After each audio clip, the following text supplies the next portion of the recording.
guharira. Power of forgiveness. Ariko ndiyumvira impamvu Kristo yavuze yuko umuntu ntiyagucumura ko umubabarire inshuro indwi ibihetanga mu 70.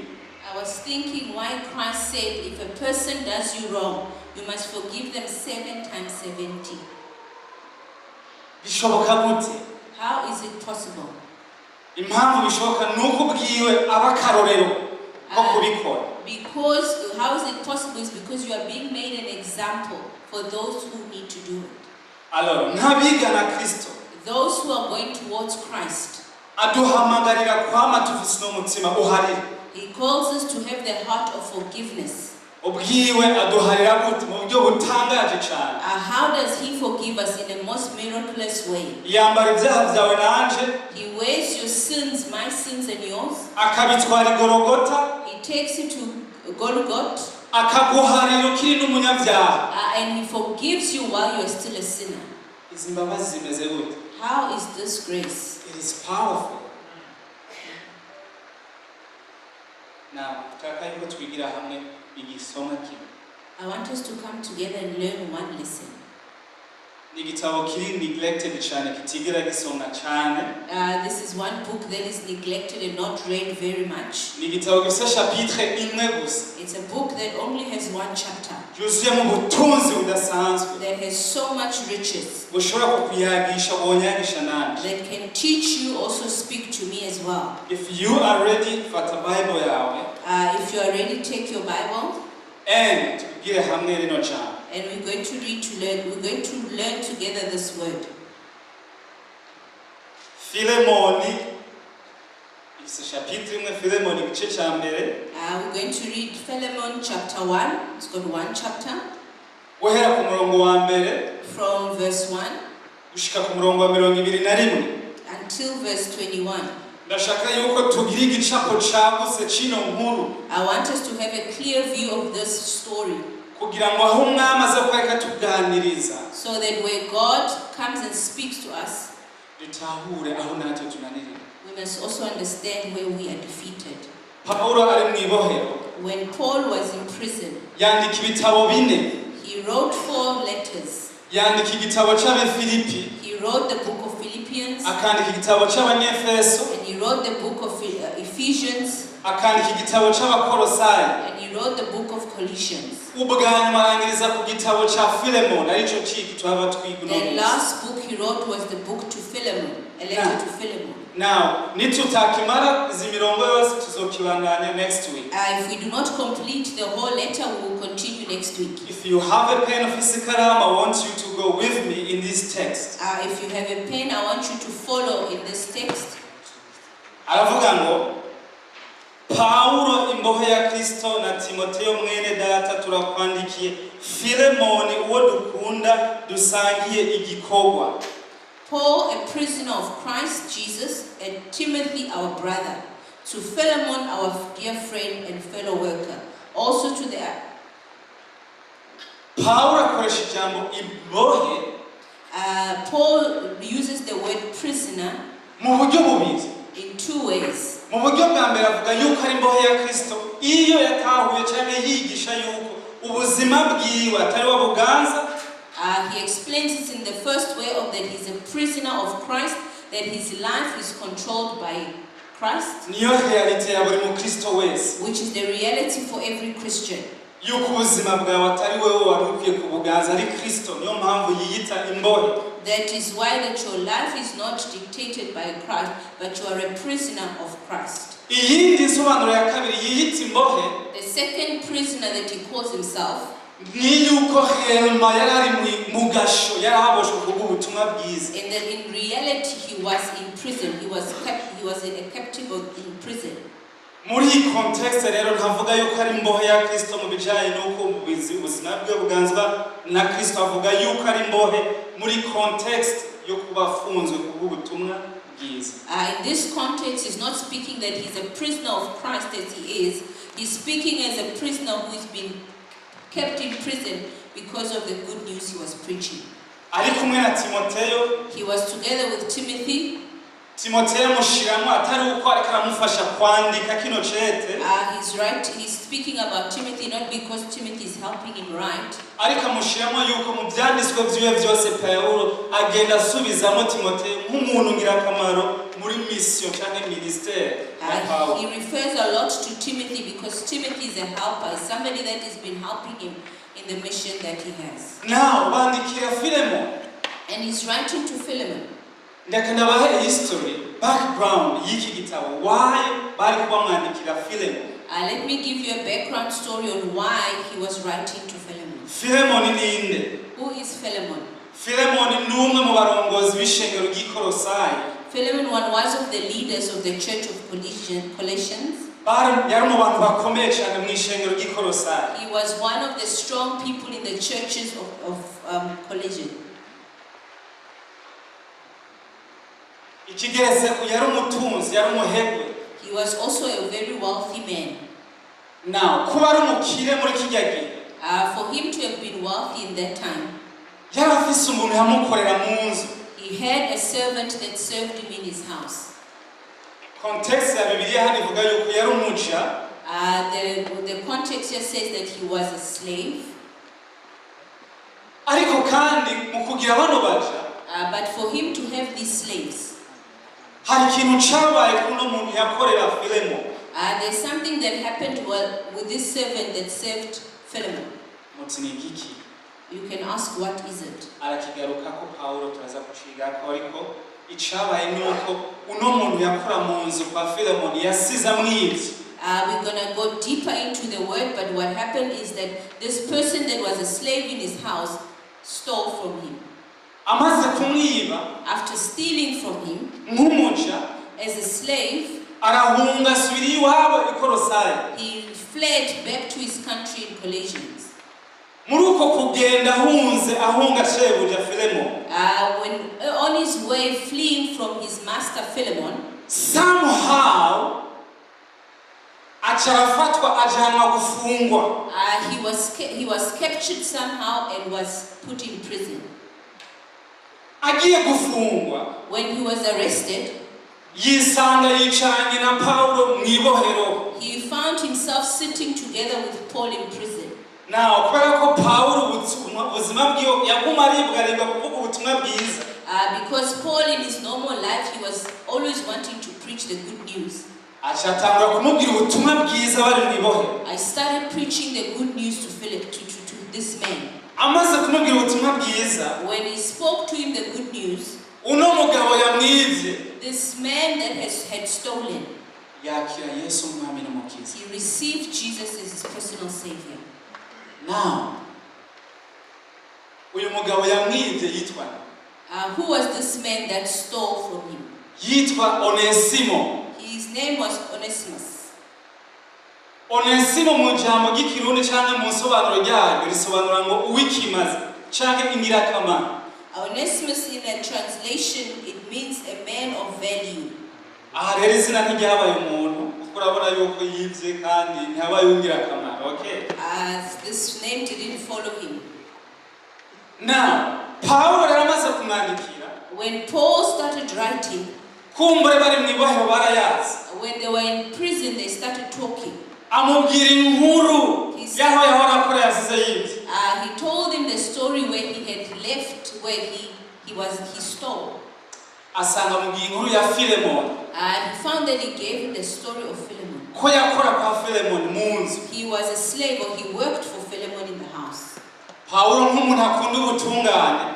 Paul, as a man who liked righteousness, nibuke yuko hagati y'uwibwe n'uwibye, you must remember that between a thief and that one who is stolen from, ntibaratunganya, they have not yet reconciled. Hacyariho ikibazo. Philemon avuga ati uriya muja yanyivye Philemon. They still have a problem. Philemon is still asking that slave that stole from me. Paulo aratahura kabonge Philemon agifitiye Onesimo. So Paul understood the anger or the frustration that Philemon had on Onesimus. Now, achafata ikaramu yiwe agaciyandika kino cete cha Philemon. So he took his pen and wrote to Philemon. Agiriki. To do what? Amusabira imbabazi kwa Philemon. he was asking forgiveness for him to Philemon. akoresha amajambo bwiwe ahitamo gukoresha mu nyandiko. He chose words that he himself chose by himself. Nizera yuko nk'umuntu yagukoshereje. Me being sure that if a person has wronged you, ukazibona wa muntu yakugiriye ikosa, you can see that that person has done you wrong. araje. Has come. N'urugwete nyene rwandikiwe Philemon ariwe boss wiwe. With a letter that has been written by Philemon, his boss. Philemon uyu muntu aruzanye ariwe yamwivye akaba ari waje no kumusomera arumuzaniye. If you see that the person that had stolen from you is the one that is bringing you this letter to read. Paul starts writes and says, I can think that in the thoughts of Philemon when he's reading this letter, how will he feel as a Christian? He comes and says, he greets Paul as Paul greets as normal. In his writing on his letters, Paul normally writes explaining himself and greeting. na apiye mushiki wacu na arukupo tugwanana n'ishengero yo mu nzu yawe ubuntu bube muri mwebwe n'amahoro biva ku Mana data wa twese no ku Mwami Yesu Kristo. He writes saying to Philemon, our dear friend and fellow worker, also to Apphia, our sister, and Archippus, our fellow soldier, and to the church that meets in your home. Philemon yaramutunze cyane ku gishengero gikorosaye yakoranira mu rugo kwa Philemon. Philemon was a wealthy man that the church of Colossians gathered in his house.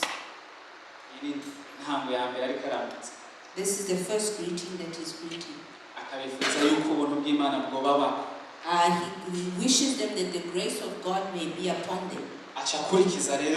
Umurongo wa 4 akavuga isengesha senga imisi yose iyo yibuse ubuzima iyo yibuse inkuru za Philemon ingene yereka bera b'Imana ukwizera kuri muri Kristo. He continues to explain in verse 4 on all the grace and the thanksgiving he shows to the servants that are to the fellowship that he's having with his Imana yonka bashofa tukagira umutima waho abantu bose badushingire ntaho hiyo bakavuga ati igihe cyose twumvisije umushofa igihe cyose twumvisije umuntu asenga muri shofa twamumvanye urukundo no kwizera kwa Kristo muri. I wish that as a shofar what would be spoken for us outside with that every time they heard us with love, they heard us with testimonies of goodness or kind words towards one another. Achabana akavuga shima Imana yanje udasiba nguhoza mu kanwa uko nsenze uni Paulo abwira Philemon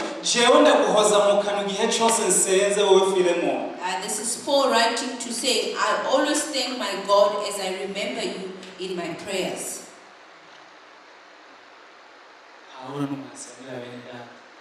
Paul was one that prayed for his fellow. How many times do you pray for your fellow brothers?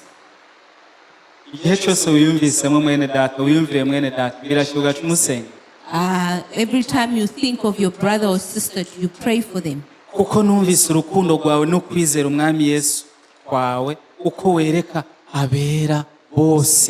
Because I heard about your love for all his holy people and your faith in the Lord. Kugira ngo ugufatanirizwa mu kwizera kwawe gushobore byinshi ku bwa Kristo ariko amubwira nti kugira ngo ugufataniza kwawe mu kwizera ashatse kumubwira nti ibikorwa ukora biseruwe no kwizera ibi bifise akamaro atari ukwizera gusa kutagira ibikorwa. He's saying, I pray that your partnership with us in the faith may be effective and deeper in your understanding. He's talking about that his deeds are following his works, not just faith without deeds. Umurongo w'indi acavuga nti kuko urukundo rwawe rwanteye umunezero mwinshi rukandemesha kandi imitima y'abera warayiruhuye mwene data. Verse 7 reads, your love has given me great joy and your encouragement, because your brother have refreshed the hearts of the Lord's people. How many times bene data bakuganako bagasohoka umenga imitima yabo irarushe hakubirura? How many times are your brothers coming to you with heavy hearts instead of you comforting or giving them a light heart? We need kuruhura imitima ya bene data. Pawulo arabandanya. We need to lighten our brothers or sisters' hearts. Paul continues. Acashika rero kuri ca gisabo asabira Onesimo ikigongo. We go back to where Paul is pleading for Onesimus. Acamubwirana. He says, kubw'ivyo naho mfise ubushizi bw'amanga bwose muri Kristo bwo kukugera kw'ibikwiye. Therefore, although in Christ I would be bold and older, in order you to do what you ought to do. Pawulo ariko abwira Filemoni ati jewe ndafise ububasha bwose muri Kristo. Paul is saying to Onesimus, to Philemon, that I know I have all the authority in Christ. Mfise n'ububasha nk'umuapotre kuri wewe. I have authority as an apostle over you.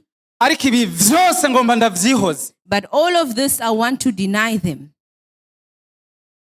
Ngomba ndavyihoze kubwo guca bugufi kubwa mwene data ngira nsabira imbabazi. I want to deny them because I want to humble myself to ask for forgiveness for my brother.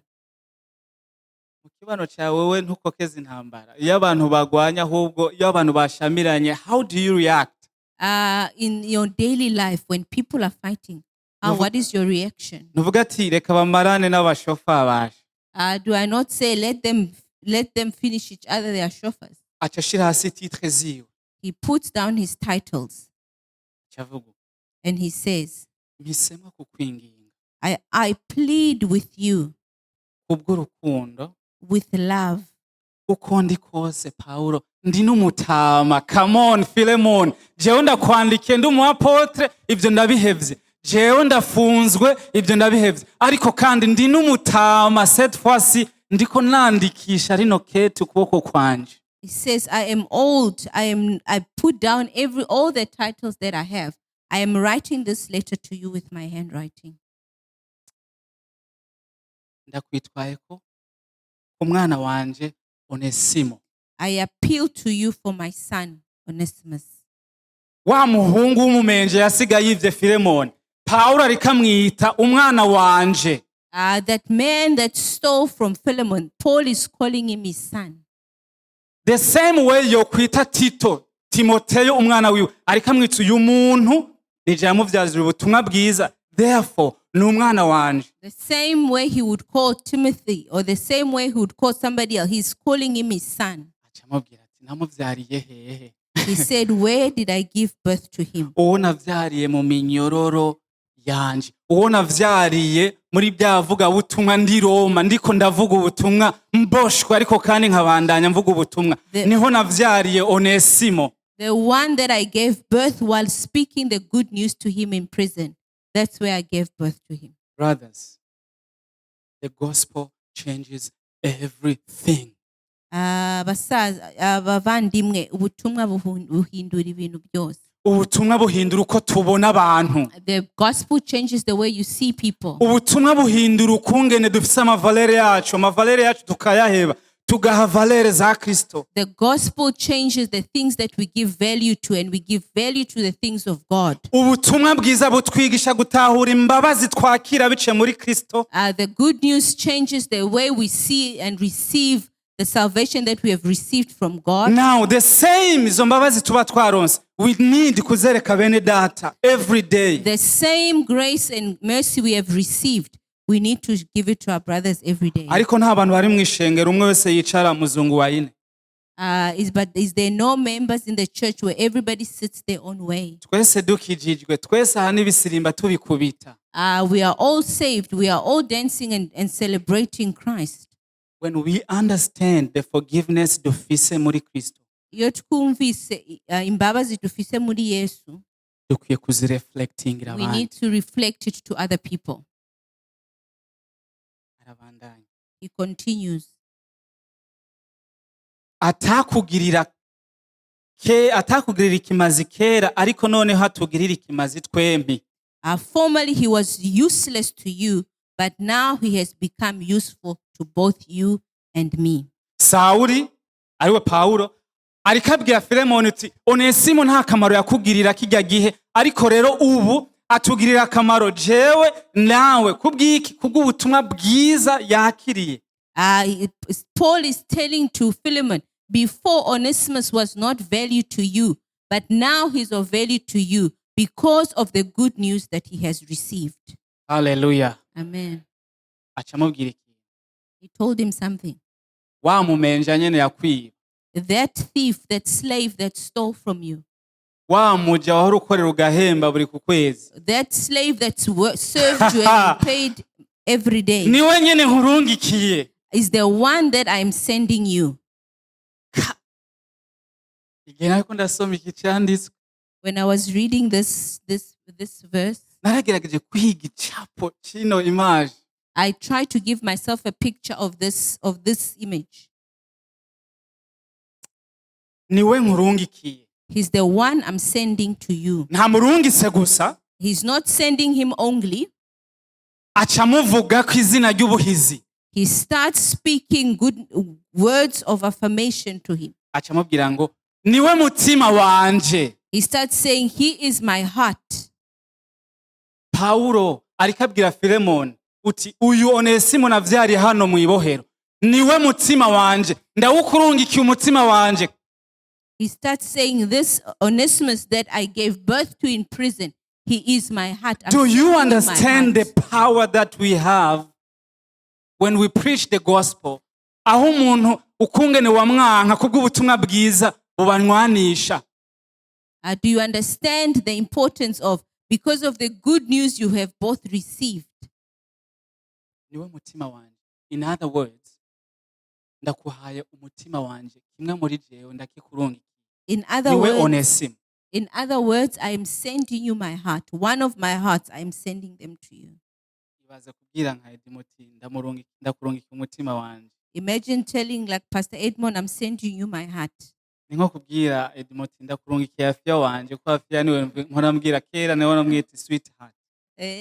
like sending Afia to you because Afia is because it is important. And then avuze ati niwe mutima wanje. He said, my heart. Ndahukurungikiye. I am sending him your heart. Mwihiga icapo caguse c'ikintu Pawulo ashaka gushika. The one of the things that Paul is trying to understand or to reach. Ashaka gutatura amatati. He is trying to undo conflict. Amubwira ati uyu Onesimo nije namuvyaye ndamuvyaza ubutumwa bwiza ndamufise ko droit zose nk'umuapotre wiwe. He says Onesimus is the son that I've given birth to. I have every right to him. Mba ndamugumije kugira ngo ankorere mu gishingo cawe. I could have kept him to serve me in your place. Mboshwe n'imiroro y'ubutumwa bwiza. Being enslaved by the chains of the gospel. Kubera ko Onesimo yankorera kandi atahura igikorwa namukore mu buzima bwiwe. Nari kumugumya. Because Onesimus understands the thing that I have done for him, I would have kept him. Nkuko nawe ibikorwa akora nawe wari kubikora wowe Filemoni. Because the works that he's doing, you should have been doing it, you Philemon. Ariko ntaco ngomba gukora ntakugishije inama. But I do not want to do anything without your counsel. Nta kintu na kimwe nshaka gukora ntakugishije inama. But there is nothing I want to do without your counsel. Kugira ngo iciza ukora ntikibe ico ugoberewe. So that any favor that you do would not seem forced. Ariko gikore ubikunze. But you would do it voluntarily.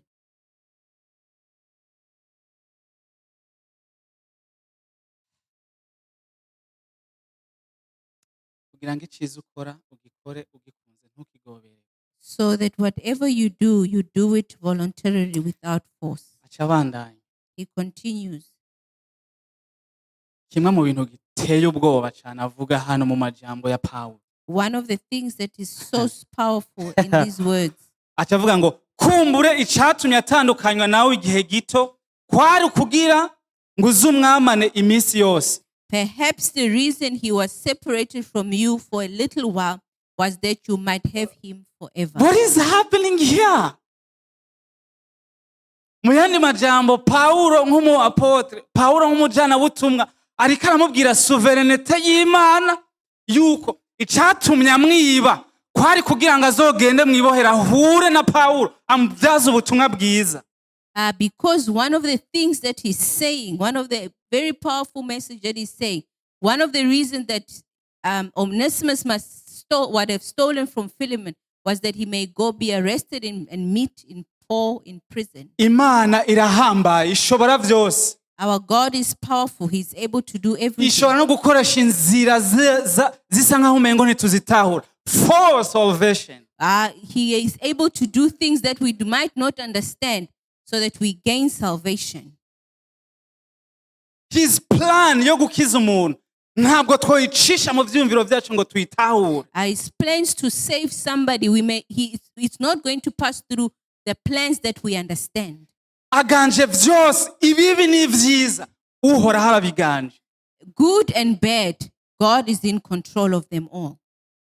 He says niyo mpamvu yavanywe nawe kugira ngo one day yahure na Pawulo jewe ndamuvyaza ubutumwa bwiza kugira ngo ubu noneho utazomugumya nk'umuja ariko uzomugumya nk'umu brother wawe muvukana muri Kristo. He says that is perhaps the reason he was separated from you for a little while, so that you might have him forever. Our brothers barakundana forever. Brothers love each other forever. The brothers bahujwe na Kristo. The brothers that are joined by Christ. Acamubwirana. And he said again, nimba rero ugiye kumugumya ibihe vyose bidashira, if you are going to keep him forever, ntuzomugumya cette fois-ci nk'umugurano nk'umuje yagukorera mu nzu, ubu cette fois-ci ugiye kumufata aze mu nzu yawe nk'umu brother muvukana muri Kristo. Amen. No longer as a slave, but better than a slave, as a dear brother. I was like, Paul is so amazing. Ndakunda Paul ngene yandika. I like the way Paul writes.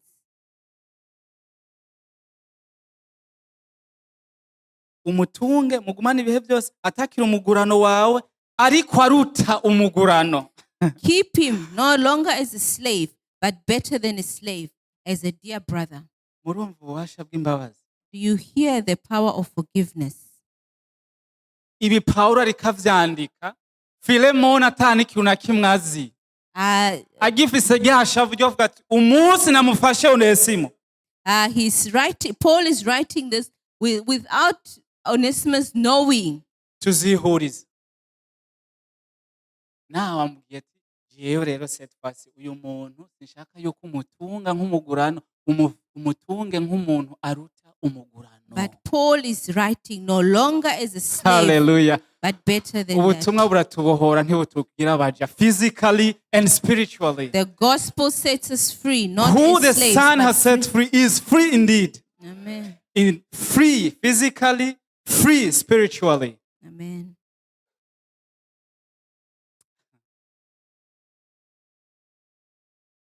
Ariwe mwene so akundwa nanje cyane ariko arushirizwa gukundwa nawe. He is a very dear to me, but even dearer to you. Mu vy'umubiri, in the physical, no mu mwami wacu arakundwa cyane uyu Onesimo. As well as in our Lord Jesus, he's loved, that Onesimus.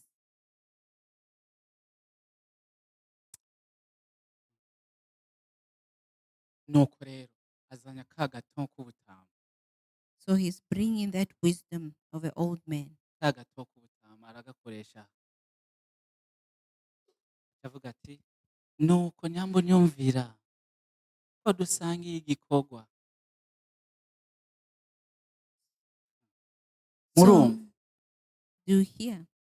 So if you consider me as a partner, welcome him as you would welcome me.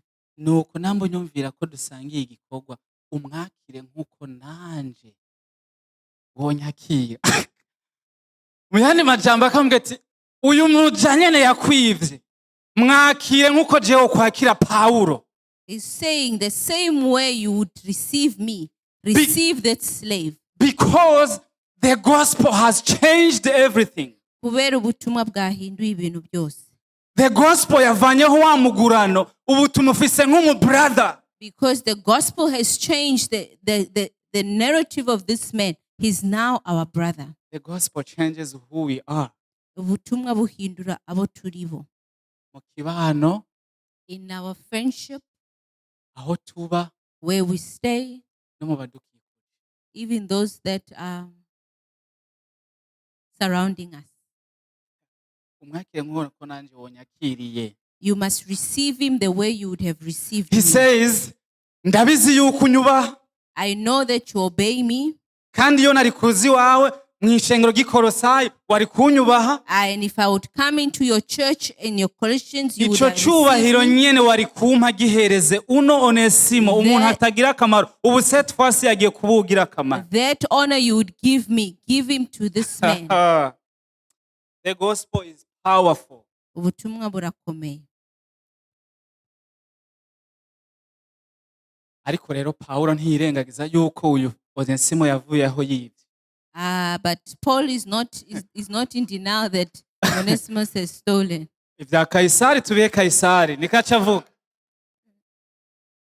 Aca amubwira, ariko asanga hari ico yaguhemukiyeko.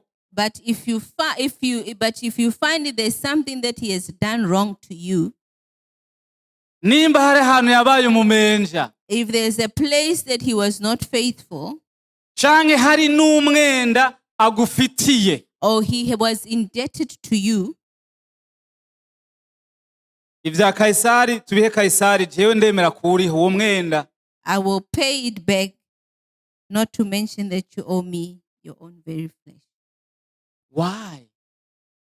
Pawulo Kweli amubwira iki? ati jewe ndi tayari no kumurihira ikiguzi I am ready to pay his debt, kugira ngo tahure ububasha bw'ubutumwa bwiza buri muri uno muntu. so that you may understand the gospel that is in this man. Akadeni yo bagufitiye, Whatever debt that he has on you, amakosa yose yaragukoreye mu bantu, whatever the mistakes he might have done when you are living aca amubwira together, ijambo rikomeye, uyamparureko. he said, a powerful said, count it on me. Umwenda wose Onesimo yo bagufitiye, ikosa ryose yo bagufitiye, jewe uri mparureko. Pawulo. Whatever mistake, whatever wrong that Onesimus must have to you, count it on me as Paul. Ni jewe Pawulo nandikishije ukwanje kuboko yuko nzovyishura. I, Paul, am writing with my own handwriting. I see that the I will pay kindness. back. You know, Saul, Paul, yandikira uno muravuga ati, I'm so humble. I can see the kindness that Paul is writing humbly to this man. Kubw'ukunywana kwawe na Onesimo, jewe ntaco ntokora kugira ngo mushobore kunywana kuko ubu muri aba brother. For you two to unite as brothers, there's nothing I will not do as Paul.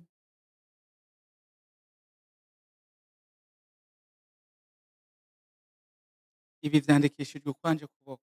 This is written in my own Aca handwriting. amubwira ati reka noye kukubwira yuko uri n'umwenda wanje. Aca amubwira nti, look, Philemon, ndabizi yuko jewe nakubyaje ubutumwa bwiza. I write to him saying, Philemon, I know that I gave birth to you through the good news. Ubutumwa bwiza bwa Kristo wabwumvise biciye muri jewe. Epafrasi niwe yari umukuru w'iyo shengero rya Gikolosayi. Wumvise ubutumwa biciye muri Epafrasi. Epafrasi nije namubyaje ubutumwa bwiza. Therefore, uramfitiye umwenda kuko wakwigishije ubutumwa bwiza. Umupastori wawe ni Epafrasi, nije namubyaje ubutumwa bwiza. I know that you owe me because you heard the good news through Epaphras, who was a servant that I spoke to the good news. Therefore, wewe Philemon, Therefore, you, Philemon, uri umwenda kuri jewe. you owe me. You Wewe have a umfitiye debt to umwenda. me. You have a debt to me.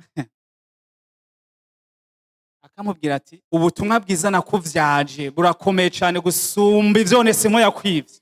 It says the gospel that I brought to you is more valuable than what Onesimus must Ico have. naguhaye kirasumba cyane icotuma wanka kwakira Onesimo mu nzu. What I gave or what I bought through you is more value than what Onesimus must have taken from you. Wena Philemon, You, Philemon, uri umwenda wanje. you are my debt. Amubwira ati ego rero mwene data, He said, you, my brother, mubone nk'uwikimazi I see you as an important person mu mwami wacu, in our Lord Jesus. unduhura umutima muri Kristo. Please lighten my heart through Christ Jesus. Uko ngene Pawulo afise umutima uri very soft. The way Paul has such a soft heart. Kubona aba brothers basubiye guhura, To see two brothers come together. kumva mu mutima yiwe hari ikintu kiko gicumita, avuga ati uzoba unduhuye umutima wanje when I see the brothers coming together. He said, you would have released my heart. You would have given me peace. Seeing the two brothers come together. There is power in the gospel. Hari imbaraga mu butumwa bwiza. Ubutumwa bwiza buduhindura that thing twibaza yuko tutoshobora. The gospel changes us to that what we think we cannot be. Vya bintu twibaza yuko it is impossible. That thing that we thought it was impossible. The gospel does it. The gospel comes and Ubutumwa buca buza bukabihindura. the gospel comes and does it. Acamubwira akantu ka nyuma. And he said the last thing Shaka ko turangiriza. that I want us to finish on. Ndakwandikiye nizeye yuko uzonyumvira. I'm writing to you knowing that you will do even more than I ask. Uzonyumvira nk'umu brother, You will listen to me as your brother.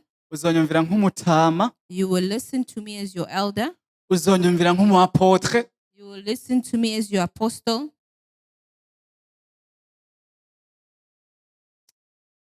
nzi yuko uzokora I know you will do it, n'ibiruta ibyo mvuze. even more than I have asked. Now, how do we see Christ muri iki gisomo? How do we see Christ in this text Turangiza. as we finish? Kristo niwe karorero keza ko guharira. Christ is the very good example of forgiveness. Abatahuye icyari cyo guharirwa If for those who have understood what forgiveness is on a daily basis, ubuzima bwabo bwose, on their daily basis, baba muri izi mbabazi za Kristo, they remain in this forgiveness of Christ, ariko ubuzima bwabo bwose their daily lives. zirya mbabazi za Kristo bazireflectinga kuri bene se. The forgiveness of Christ is reflected to their brothers. That's why. Niyo mpamvu That is why igihe dutangura church when we started church, tuba ordained nk'abapasiteri batatu, when we were ordained as the three pastors, bavuze ati iri shengero abapasiteri batatu bagiye kwicana bakatana imipanga amaepe. they said these pastors are going to chop each other. Do you know what the gospel does? Uzi icyo ijambo ryiza rikora? Urazi icyo ubutumwa bwiza bwa Kristo bukora? Do you know what the good news does? It changes the heart of a man. Ihindura umutima w'umwana w'umuntu. Aho akanyarigabo kose wari ufise, Where all your weakness and your pride was, for Christ's sake, kubera Yesu, gapfa. he dies. Why? Because the gospel Kubera ubutumwa bwiza, nibwo budushoboza gukora ibyo tutoshobora gukora. what allows us to do what we cannot do. Mpemu yera ari muri twebwe That Christ, the Holy Spirit in us, niwe adushoboza guharira. is the one that enables us to Tuko turarangiza. forgive. While we finish, I want you to stand up. ndashaka ko twahaguruka. Uhaguruke wiyumvire one thing or two things. Start thinking of one or two things. Imbabazi za Kristo The forgiveness of Christ. ni gute uzitahura? How do you understand it? Imbabazi za Kristo guhera muri January gushika December. What is that thing? Kinga kintu kimwe uzi yuko utarabohoka ko mu bijyanye no kugiharira? Think about from January to December. What is that one thing you have not done or Maybe forgiven? nturababarira your brother. You might have not forgiven your brother. Maybe nturababarira nyoko. Maybe you haven't forgiven your mother, Maybe nturababarira so wawe. your father. Maybe nturababarira bene so musengana mu ishengero hari Maybe- ibyo mufa. Maybe you haven't forgiven somebody in the church that you pray together. Ni gute urangamiza mu ijuru How do you see, or how do you lift your eyes to heaven ukaraba wa mugabo yabambwe ku giti and look at the man that was crucified on the cross, agufira ukiri umunyabyaha, died for you when you were a sinner, agufira n'imbere y'uko umumenya, died before you knew him, still ukaguma ufashe imbabazi zawe ntuzihereze bene so. and still you are holding on your forgiveness and not sharing it with your brothers and Umujinya sisters. warakwishe, There's a lot of bitterness in you. jalousie yarakwishe Is in you kubera kudaharira. because you do not want to forgive. Kudaharira umuhinga umwe niwe yabivuze, Mandela niwe yabivuze. Forgiveness is one thing that Mandela said. Ni nko kunywa uburozi It's like drinking poison ukibaza yuko uwundi ari waza gufa and you think that somebody else is going to die, kandi ari wowe uri kurafa. but you are the one that it's killing. How do you understand God's forgiveness? Utahura gute ubu imbabazi za Yesu? Urazisangiza bene so Do iyo you, bazigusaba. do you share it with your brothers when they ask? Uvuga ati jewe turabukuye ndakubabariye, rimwe na rimwe ukavuga ati tuzobana tuzinanye, tuzobana ukunyene, tuzobana tucungana ijisho. Or sometimes you say we will live like this, or you forgive and then you take it back. Nyamara siko kuri Kristo biri. Suko kuri Kristo bimeze. But that is not how it is with Christ. Christ forgives you. Yesu arakubabarira. Wamara gucumura kandi akubwira ati my arms are open. After you sin, he says, my arms are open. My arms are still open. My arms are still open. Come, run to me, my son. Come and run to me, my daughter. Everything, my arms are open. How many times ducumura kuri Kristo on a daily basis? And he reminds us, ntatwibutsa bya bindi twamukoreye, atwibutsa ububasha bw'amaraso yiwe. How many times do we do wrong to Christ, but he doesn't remind us of our mistakes, but reminds us of his mercy at the Dufise cross. kahise kabi in our countries, abahutu abatutsi bicana. Why? Because the power of forgiveness is not there. We've got a bad history where Tutsis and Hutus killed each other because there was no power of forgiveness. Waranyiciye, what did you do to Christ? Wewe waramubambye Kristo. What did you do to Christ? Ibyo ntibihagije ngo ubabarire bene so. Is that not enough for you to forgive your brothers and sisters? Hariho abo wimye imbabazi canke ukabakura mu buzima bwawe. Are they those that you forgive, you've denied forgiveness and removed them from your life? Iyumvire Filemon yari yarakuye Onesimo mu buzima bwiwe. Think of Philemon who had taken Onesimus out of his life. Ariko abonye aje amuzaniye ugwete. But he saw a letter coming to him. Because y'ububasha bwo kubabarira turonka muri Kristo, turonkera mu butumwa bwiza. But because of the forgiveness we get in Christ in the good news. I know it is hard. Hari ibintu biba bigoye kubabarira, hari ibintu byinshi biba bigoye kubabarira. But that's where we need the Holy Spirit. I know there's many things, or sometimes it's very hard to forgive, but that's where we need the Holy Spirit. Cyagihe biba byagoranye ibintu uba uzi neza mu mutima byanse kuvayo, ukamenya yuko byanse kuvayo by'ukuri. Niho ukeneye mwemu yera kugira ngo agushoboze guharira nyabyo. That thing that is in your heart that is refusing to come out is difficult to forgive. That's where you need the Holy Spirit. Kristo niwe akubera akarorero keza k'imbabazi. Christ is the good example of forgiveness. Niwe akubera akarorero keza k'umuntu azi gutanga neza imbabazi kugira ngo mwigane. Christ is a good example on how to give forgiveness so you can follow him. Think about it. Bitekerezeho. Is there someone you still have in your mu buzima bwawe utarasaba imbabazi yourself ugifitiye jealousy, ugifitiye bitterness zikomoka ku mugera mubi wo kudaharira. Is there somebody that you're still not forgiven? Yourself, is there bitterness or jealousy you are holding in your heart because you don't want to forgive? As the worship comes in and sing, let's think about it. As the worship sings, reka tubitekerezeho.